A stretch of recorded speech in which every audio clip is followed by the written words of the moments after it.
皆さんこんにちは、クルーズ先生です。新しい文法がありますね。この文法は using the particles と and に。それじゃ聞きましょう。We're gonna start with と。So と has two separate uses that are conceptually related. The first use of と is going to be together with. It indicates association between two items and is translated as with or together with. For example, if I wanted to say I talk with Peggy on the phone, that would be 私は Peggy さんと電話で話します。Mr. Nakayama goes shopping with a friend. 中山さんは友達と買い物に行きます。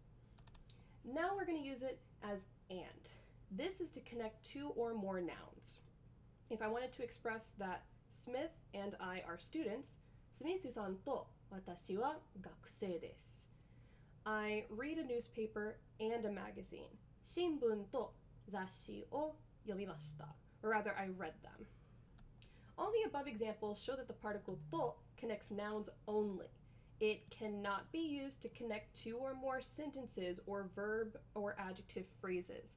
I would highly suggest highlighting this, making a note of this, or bookmarking this. This is very important. When we get to grammar point 3, we'll talk about using the te form of verbs or the conjugation そして to connect sentences and verb phrases. So if I wanted to say I did cleaning and laundry, and I wanted to combine those sentences, that would be 掃除をして洗濯もしました.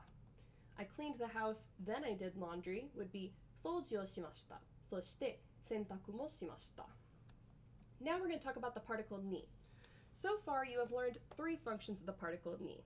Ni for time, as in 土曜日に on Saturday, and 1時に at 1 o'clock.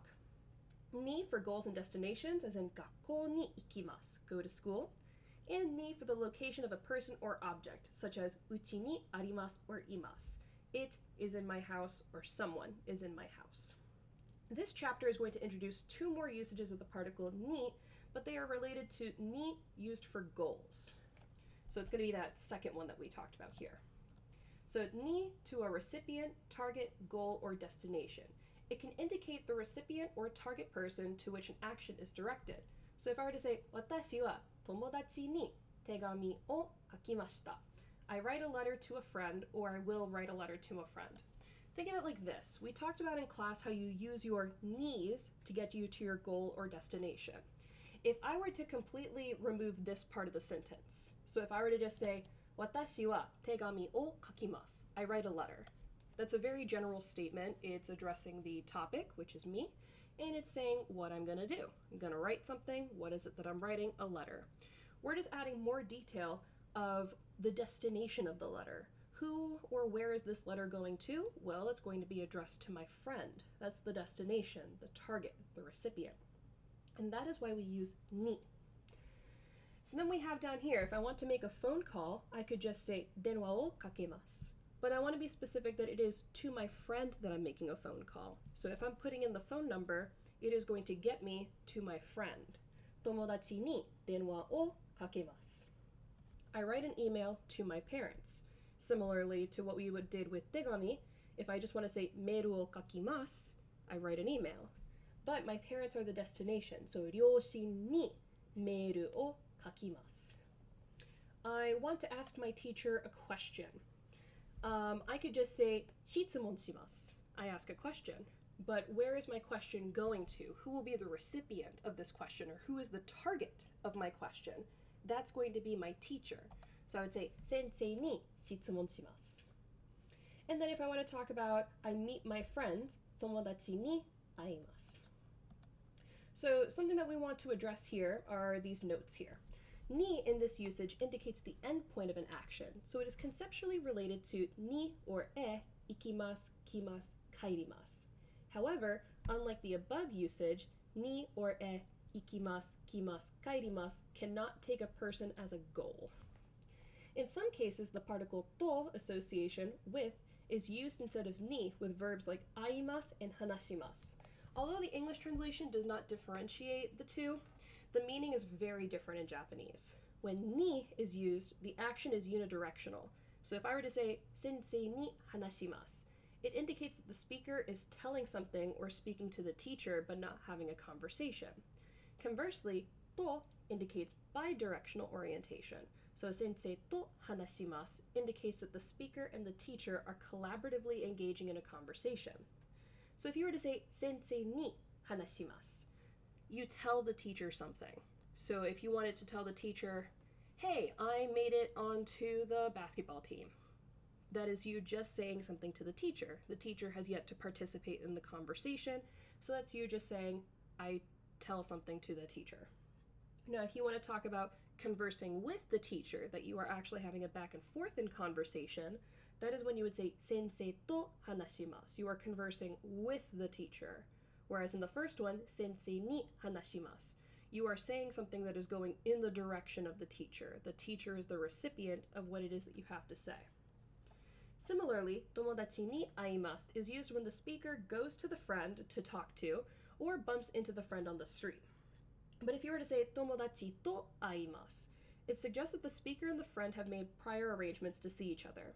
So with to aimasu, you and your friend agreed to meet at the mall.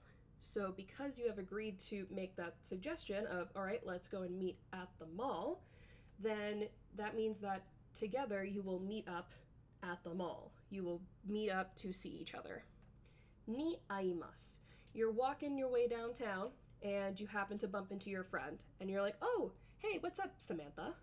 Then that is ni aimasu. You are meeting with your friend because they are now the target since you have just suddenly seen them on the street. That is the recipient of you meeting them.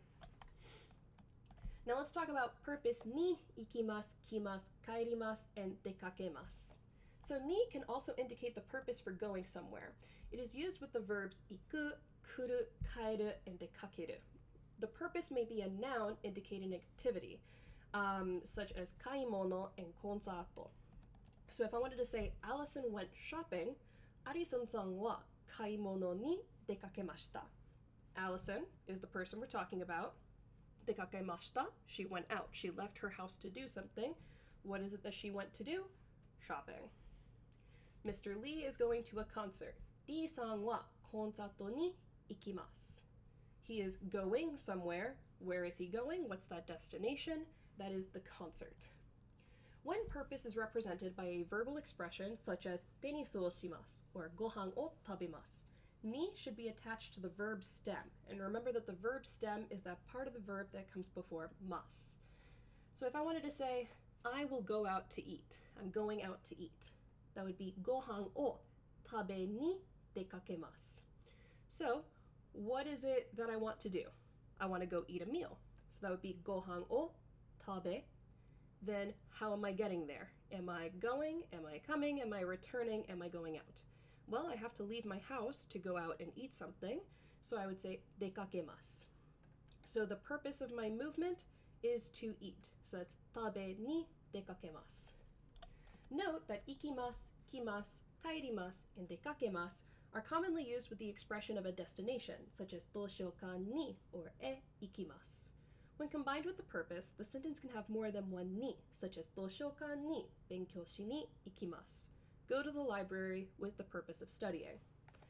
For example, uchi ni ne ni kaerimasu. I'm going home to take a nap. I'm going home to sleep. Ueda-san ni ai ni kimashita. I came to see Miss Ueda. Ueda-san ni ai ni koko ni kimashita. I came here to see Miss Ueda. You can see, although we're increasing the use of ni, they are all still being used in the correct grammatical way. And then we have a little dialogue here between Kim and Tanaka. So, doko e ikimasu ka? Where are you going? Daikukan ni oyogi ni ikimasu. I'm going to the gym. For what purpose? To swim. So desu ka? I see. All right, and that is it for this grammar. We will be doing the hanashite mimashou, the conversation practice in class. Be sure to let me know if you have any questions. Thanks so much for watching.